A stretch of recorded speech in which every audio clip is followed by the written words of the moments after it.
सोचिए, 50,000 सैनिकों की एक विशाल आर्मी पूरी तैयारी और आत्मविश्वास के साथ सहारा के रेगिस्तान में आगे बढ़ रही है। उनके कदमों की गूंज दूर दूर तक सुनाई देती है। हर सैनिक के चेहरे पर दृढ़ता और साहस की झलक है, मानो वे किसी भी चुनौती का सामना करने के लिए तैयार हों। उनके आगे सिर्फ रेत का समंदर है, लेकिन उनके इरादे चट्टान की तरह मजबूत हैं। उनके पास चमकदार हथियार हैं, तीखे भाले, मजबूत ढालें और लोहे की तलवारें।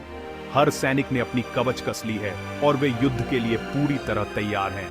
उनके झंडे हवा में लहरा रहे हैं और उनके दिलों में जीत की उम्मीद है। वे जानते हैं कि आगे का सफर मुश्किल है, लेकिन उनका हौसला बुलंद है। सूरज की तपिश इतनी तेज है कि रेत भी जलने लगती है। चारों ओर अनंत रेत फैली है और हवा में रहस्य छुपा हुआ है। हर कदम के साथ सैनिकों को लगता है कि वे किसी अनजाने खतरे की ओर बढ़ रहे हैं। रेगिस्तान की खामोशी में भी एक अजीब सी बेचैनी है, मानो धरती खुद कोई राज छुपा रही हो। लेकिन अचानक सब कुछ बदल जाता है। जहां पहले सैनिकों की आवाजें गूंज रही थीं, अब वहां सिर्फ सन्नाटा है। रेगिस्तान की हवाएं भी थम जाती हैं और पूरा इलाका एक रहस्यमयी खामोशी में डूब जाता है। न कोई पद चिन्ह बचता है, न झंडा, न तलवार, सिर्फ रेत पर बिखरे कुछ निशान जो धीरे धीरे गायब हो जाते हैं। ऐसा लगता है जैसे धरती ने पूरी आर्मी को निगल लिया हो और उनके अस्तित्व का कोई सबूत नहीं बचा। दिन बीतते हैं, फिर हफ्ते, खोजी दल आते हैं, उम्मीद के साथ कि शायद कोई सुराग मिल जाए। लेकिन हर गुजरते दिन के साथ उम्मीद डर में बदल जाती है। लोग सोचते हैं, क्या ये सैनिक किसी जादू से गायब हो गए या कोई प्राचीन श्राप था? इतनी बड़ी आर्मी अचानक कैसे गायब हो सकती है? क्या कोई तूफान आया, या रेत के नीचे कोई खतरनाक दलदल था, या फिर कोई और रहस्य है जो आज तक किसी को पता नहीं चला? ये है कंबाइसिस द्वितीय की खोई हुई सेना की रहस्यमयी दास्तान। एक ऐसा रहस्य जिसने सदियों से इतिहासकारों और खोजकर्ताओं को हैरान किया है। लोग आज भी पूछते हैं, वे सैनिक कहां गए? क्या सच में रेगिस्तान ने उन्हें निगल लिया, या रेत के नीचे कोई और कहानी छुपी है? शायद ये रहस्य हमेशा के लिए रेत में दफन रह जाएगा, या शायद एक दिन कोई इसका सच खोज निकालेगा। कंबाइसिस द्वितीय फारसी साम्राज्य के एक बेहद पावरफुल और महत्वाकांक्षी राजा थे। उनका नाम इतिहास में उनकी असाधारण महत्वाकांक्षा और साहसिक अभियानों के लिए जाना जाता है। वे अपने पिता साइरस महान, जिसे फारसी साम्राज्य का संस्थापक माना जाता है, के उत्तराधिकारी बने। साइरस ने एक विशाल साम्राज्य की नींव रखी थी और कंबाइसिस द्वितीय को उसे और भी आगे बढ़ाने की जिम्मेदारी मिली। उनका साम्राज्य इतना बड़ा था कि उसकी सीमाएं पूर्व में भारत से लेकर पश्चिम में अफ्रीका तक फैली थीं। फारसी साम्राज्य उस समय दुनिया के सबसे बड़े और शक्तिशाली साम्राज्यों में से एक था, लेकिन कंबाइसिस द्वितीय की नजरें सिर्फ अपने साम्राज्य तक सीमित नहीं थीं। उनकी महत्वाकांक्षा उन्हें मिस्र की ओर खींच रही थी।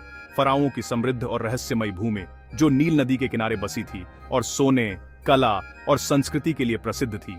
मिस्र को जीतना उनके लिए सिर्फ एक और विजय नहीं थी, बल्कि यह शक्ति, प्रतिष्ठा और फारसी साम्राज्य की सर्वोच्चता का प्रतीक बन जाता।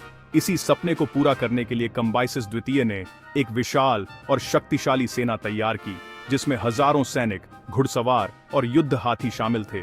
उनकी सेना ने नदियों की तेज धाराओं को पार किया, रेगिस्तानों की तपती रेत में लंबी यात्राएं की और हर मुश्किल को पार करते हुए मिस्र की ओर बढ़ती गई। आखिरकार फारसी सेना ने मिस्र के फराओं को एक भयंकर युद्ध में हरा दिया। पिरामिडों की छाया में फारसी झंडा लहराने लगा और कंबाइसिस द्वितीय ने खुद को मिस्र का विजेता घोषित किया। लेकिन यह जीत भी कंबाइसिस द्वितीय के लिए पर्याप्त नहीं थी। उनके भीतर की भूख और भी बढ़ गई थी।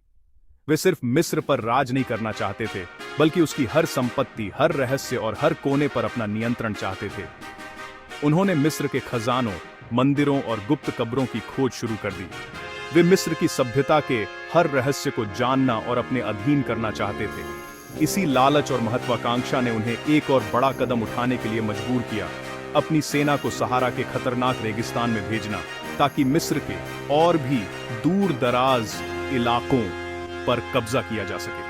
लेकिन सहारा की भीषण गर्मी, पानी की कमी और अनजान रास्तों ने फारसी सेना को घेर लिया।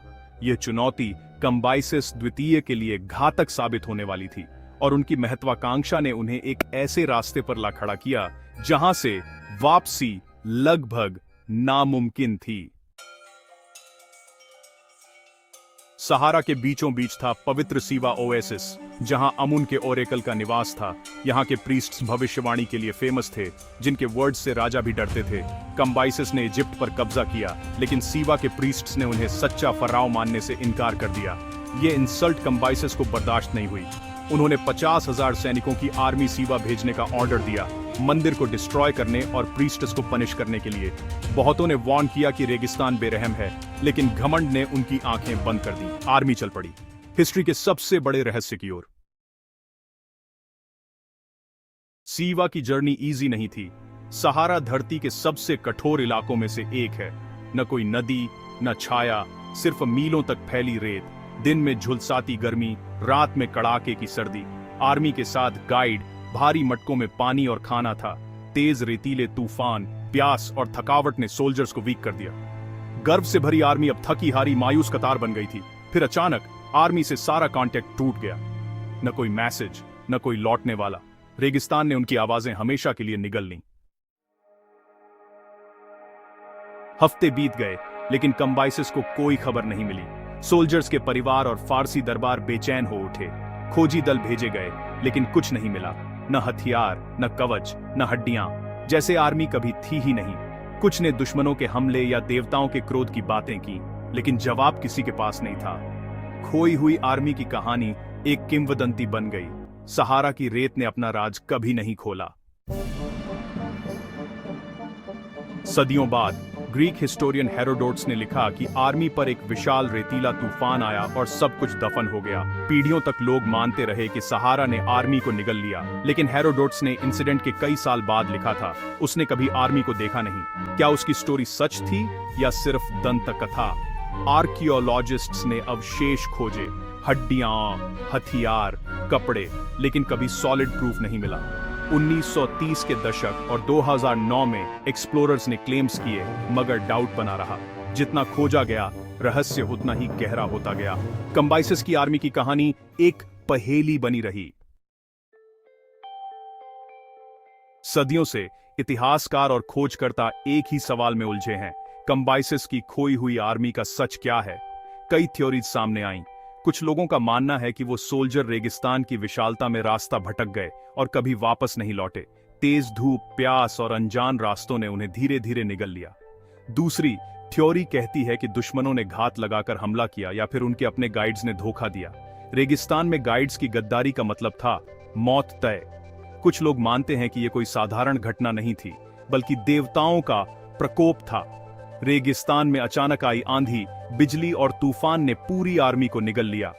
आज भी साइंटिस्ट्स और हिस्टोरियंस के बीच बहस जारी है, क्या यह प्राकृतिक आपदा थी या इंसानी साजिश? हर नई खोज के साथ बहस और तेज हो जाती है। हाल के वर्षों में मेटल के टुकड़े, पुराने कैंप के अवशेष और कुछ रहस्यमयी कलाकृतियां रेगिस्तान से मिली हैं। ये सबूत उम्मीद जगाते हैं कि शायद हम सच के करीब हैं, लेकिन अब तक कोई भी खोज पक्के तौर पर उस खोई हुई आर्मी से नहीं जुड़ पाई। हर बार जब कोई सुराग मिलता है तो नए सवाल भी खड़े हो जाते हैं। रेगिस्तान का फैलाव इतना विशाल और निर्मम है कि सैकड़ों सालों से वो अपने अंदर अनगिनत राज छुपाए बैठा है।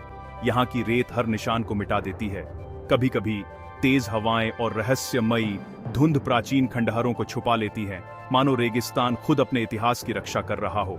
आज तक न तो आर्मी के अवशेष मिले, न उनके हथियार, न ही हड्डियां, सिर्फ खाली रेत और अनुत्तरित सवाल।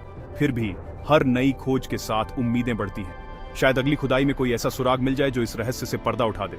हर सुबह जब सूरज रेगिस्तान पर उगता है, खोजकर्ताओं को एक नई उम्मीद देता है, शायद आज सच सामने आ जाए।